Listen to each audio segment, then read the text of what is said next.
Bonjour à tous. Juste avant de commencer cette conférence de presse, je voulais juste m'exprimer et donner 2-3 mots. Je pense que tout le monde a eu l'information. Voilà, ça y est, c'est officiel. Je vais être un joueur du Real Madrid pour les 5 prochaines saisons minimum. C'est un immense plaisir, un rêve qui se réalise, beaucoup d'émotions. Je suis très très content, libéré, soulagé, extrêmement fier de pouvoir arriver dans ce club où j'ai toujours rêvé être. Un grand merci. C'est sûr que j'ai beaucoup d'excitation à l'idée d'arriver dans ce grand club, dans le meilleur du monde. J'arrive là-bas avec beaucoup d'humilité. Je voudrais remercier toutes les personnes qui m'ont envoyé pas mal de messages, toutes les personnes qui m'ont soutenu. J'ai pas pu tout voir, mais le cœur y était. Un grand merci aussi à toutes les personnes qui ont contribué de près ou de loin dans cette opération qui était plus que complexe. Alors là, je remercie toutes les personnes du Real Madrid qui ont travaillé, spécialement le président Florentino Pérez qui a toujours eu confiance en moi depuis le premier jour. Donc c'est un grand jour pour moi. Maintenant, il y a beaucoup d'émotions, mais il faut retourner à quelque chose de plus rationnel. Aujourd'hui, j'ai une responsabilité en tant que capitaine de l'équipe de France. Je pense que ça a pris beaucoup d'ombre sur la sélection. Je sais que pour vous, c'est pas juste. Je vois beaucoup de têtes de gens qui sont venus de loin. Parfois, la vie est injuste, mais je répondrai pas aux questions autres que la sélection. C'est pas bien, je le sais, et j'en suis désolé, mais je préfère protéger ma sélection, mon équipe nationale, parce qu'on a un grand été qui nous attend, et ça fait maintenant un petit moment qu'on n'a pas gagné, donc on va essayer de mettre toutes les armes de notre côté pour gagner. Merci à tous. La première question, donc, pour Emmanuel Baranguet de l'AFP. Bonjour Kylian. Commençons alors sur l'équipe de France. Le Luxembourg, c'est un adversaire qui semble très largement à votre portée. Est-ce que l'avant-centre du Real Madrid est très confiant avant d'affronter cette équipe? Je pense qu'on a toujours la confiance. On va respecter cet adversaire. On est dans une phase de préparation. La meilleure façon de se préparer, bien sûr, que c'est gagner, mais c'est aussi d'avoir des repères dans le jeu, des repères en tant qu'équipe, tactiquement, techniquement, avoir des bonnes sensations avec les collègues et continuer de peaufiner cette préparation pour arriver le plus près possible contre l'Autriche le 17. Bonjour Kylian, tout au fond, Arthur Perrault, RMC. On te voit très souriant, ça fait un petit moment qu'on t'avait pas vu comme ça. Est-ce que avant l'Euro, le fait que tout ça soit réglé, tu es soulagé? Et dans quel état de forme tu es aussi? On sait que tu as eu une fin de saison où tu as eu un temps de jeu assez irrégulier. Merci. Ah oui, c'est un grand soulagement, je suis très content. Je pense que c'est des choses qui se voient facilement sur le visage. Comme j'ai dit, c'est quelque chose que j'ai toujours voulu, donc je suis très content. Après la fin de saison, bien sûr, j'ai beaucoup moins joué. Tout le monde sait pourquoi j'ai beaucoup moins joué. Mais c'est comme ça, il faut s'adapter. Il y a des difficultés à surmonter quand tu es un joueur de haut niveau. Et ce sera absolument pas une excuse pour ma compétition. J'ai du moment, on a beaucoup bossé physiquement avec le coach, avec le groupe. Donc j'essaye de retrouver la meilleure forme possible. Et mon objectif est d'aider l'équipe de France à aller le plus loin possible dans cet Euro. Et bien sûr, essayer de rentrer avec la coupe à la maison.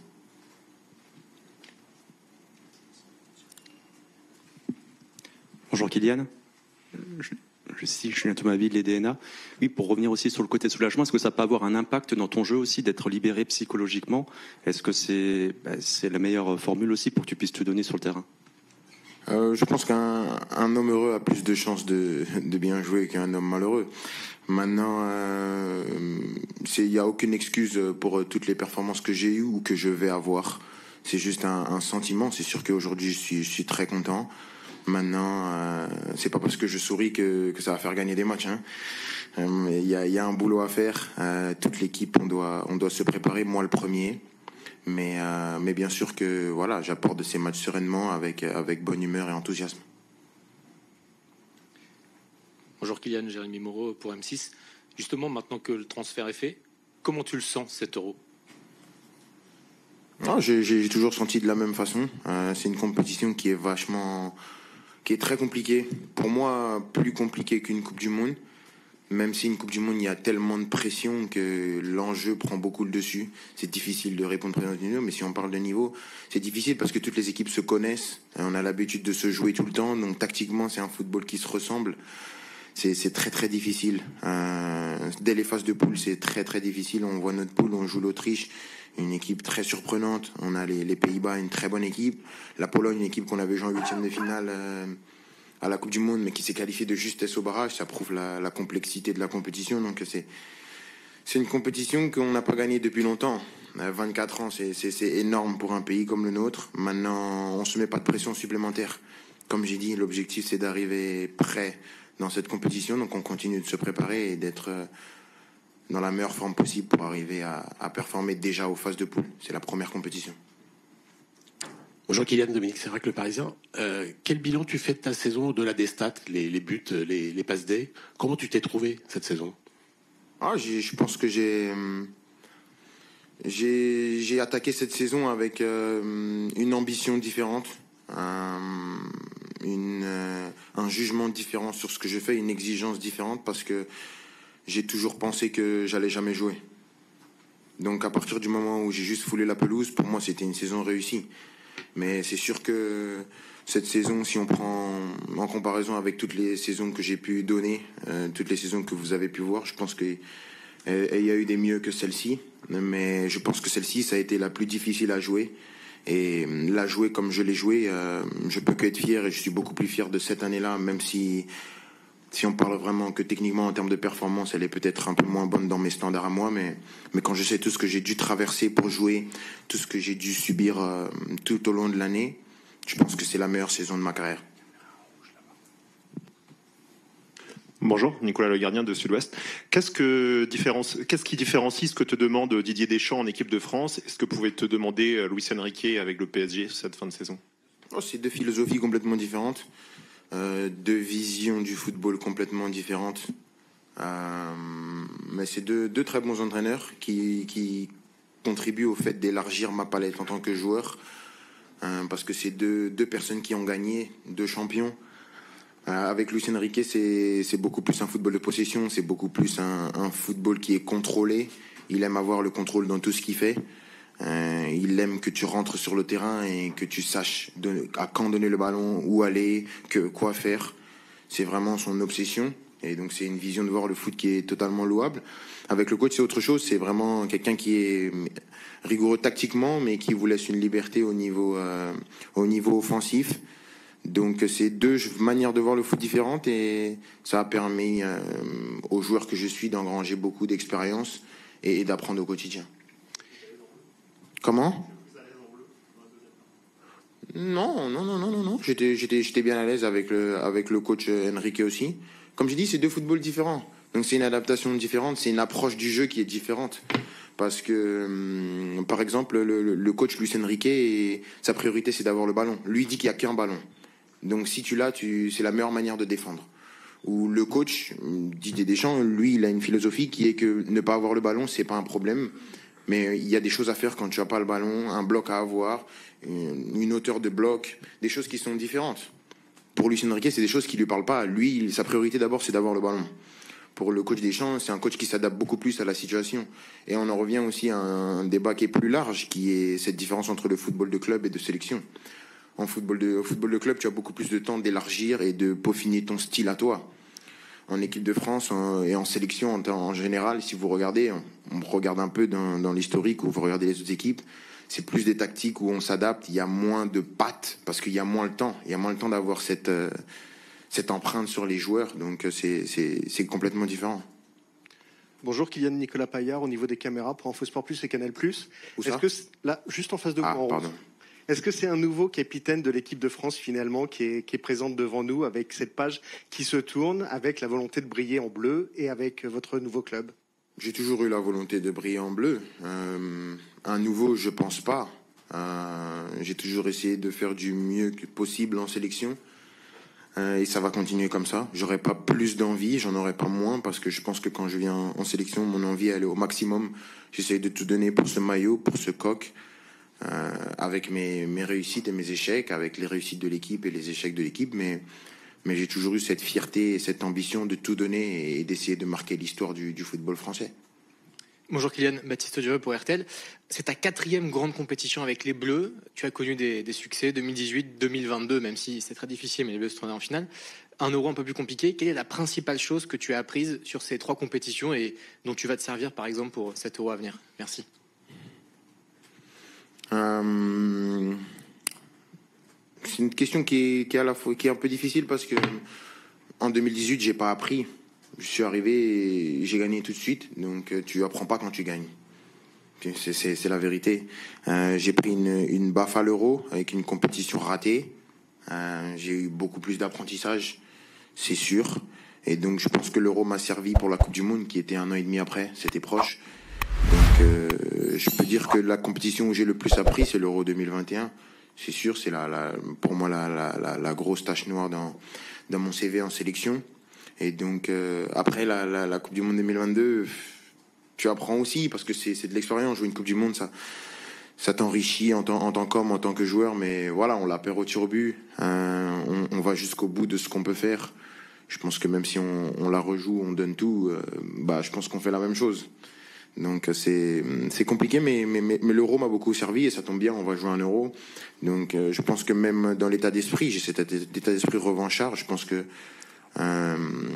le joueur que je suis en Coupe du Monde a démontré toute sa qualité. Le joueur que je suis à l'Euro a encore tout à démontrer. Donc c'est à la fois excitant, c'est à la fois un challenge aussi individuel et collectif.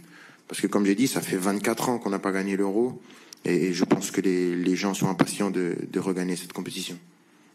Bonjour Kylian Julien-Franc pour Radio France. Vous avez dit que vous avez eu peur de ne pas du tout jouer de la saison avec le Paris Saint-Germain. Qu'est-ce qui vous a fait dire ça? Et est-ce qu'il y a eu un moment de bascule justement par rapport à cette situation? Merci. On me l'a dit, on me l'a fait comprendre, on me l'a fait passer par médias interposés, on me l'a dit en pleine face. C'était très clair, on m'a parlé violemment, on me l'a dit. Donc pour moi, j'étais persuadé que j'allais pas jouer. Les gens qui m'ont sauvé, c'est Luis Enrique et Luis Campos, le directeur sportif. C'est eux qui m'ont sauvé. Ça, c'est la vérité. Sans eux, j'aurais jamais remis un pied sur le terrain.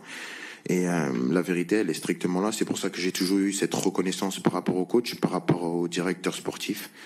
Et donc, c'est pour ça que mon ambition cette année-là était différente.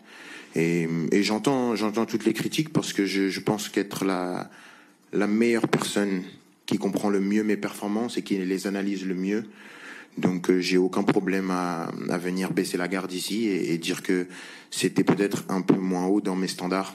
C'est sûr que comparé à d'autres joueurs, c'est toujours élevé, mais quand on compare à mes standards et à ce que je suis capable de faire, c'est un peu moins bon. Mais comme je l'ai dit, par rapport à tout ce que j'ai vécu, juste jouer et au-delà de l'empreinte statistique, même jouer, venir répéter les matchs, toujours essayer d'être là pour mon équipe, gagner des trophées, ça a été ma plus grande fierté. Mais c'est sûr que l'année prochaine, je me contenterai pas d'une année comme ça, c'est sûr. Bonjour Kylian, ici Loïc Tanzi pour l'équipe. Vous dites qu'un homme heureux a plus de chances d'être performant qu'un homme malheureux. Ça veut dire que vous étiez malheureux cette saison? Et si oui, pourquoi? Au PSG, j'étais pas malheureux. Au PSG, j'étais pas malheureux parce que ce serait cracher dans la soupe de dire qu'au PSG, j'étais malheureux. Et ce serait cracher au visage de tous ces gens qui m'ont défendu, qui m'ont accompagné. Donc au PSG, j'ai toujours été heureux. Mais c'est sûr qu'il y a des choses qui me rendaient malheureux. Et un joueur comme moi, avec cette envergure-là, ne peut pas montrer quand il est malheureux. Parce que j'étais un leader dans cette équipe. J'étais quelqu'un que les gens suivaient. Donc si le gars que tu suis est malheureux et traîne son spleen, c'est compliqué à suivre. On suit pas un gars comme ça. Donc j'ai essayé d'être le plus positif possible. Et comme j'ai dit, le coach, les joueurs, tous les salariés, tous les gens au club m'ont beaucoup aidé. Donc ce serait, excusez-moi de l'expression, c'est un peu violent ce que je veux dire, ce serait un peu bâtard de venir et de cracher une fois que j'ai mon nouveau club, dire j'étais malheureux. J'ai jamais été malheureux au Paris Saint-Germain et avec tous les gens qui ont été là-bas. Mais il y a des choses et des gens qui m'ont rendu malheureux, bien sûr. Et on va prendre une dernière question avec Xavier Giraudot de Canal+. Et Kylian, même question. Comment on fait pour ne pas craquer dans un tel contexte, pour ne pas prendre la parole? Et plus positivement, de tous les messages que vous avez reçus, si vous pouvez nous le dire, quel est celui qui vous a le plus touché depuis hier? Répétez la question, j'ai pas bien entendu. J'ai pas bien compris, désolé. Donc, comment on fait pour ne pas craquer dans un tel contexte, lorsqu'on a envie de parler, de prouver qu'il y a la pression, qu'on ne joue pas, ou plus, ou pas trop, ou pas assez? Parce que il y a énormément de pression, c'est sûr. Mais il y a plus grave dans la vie, hein. C'est du football, ça reste du football.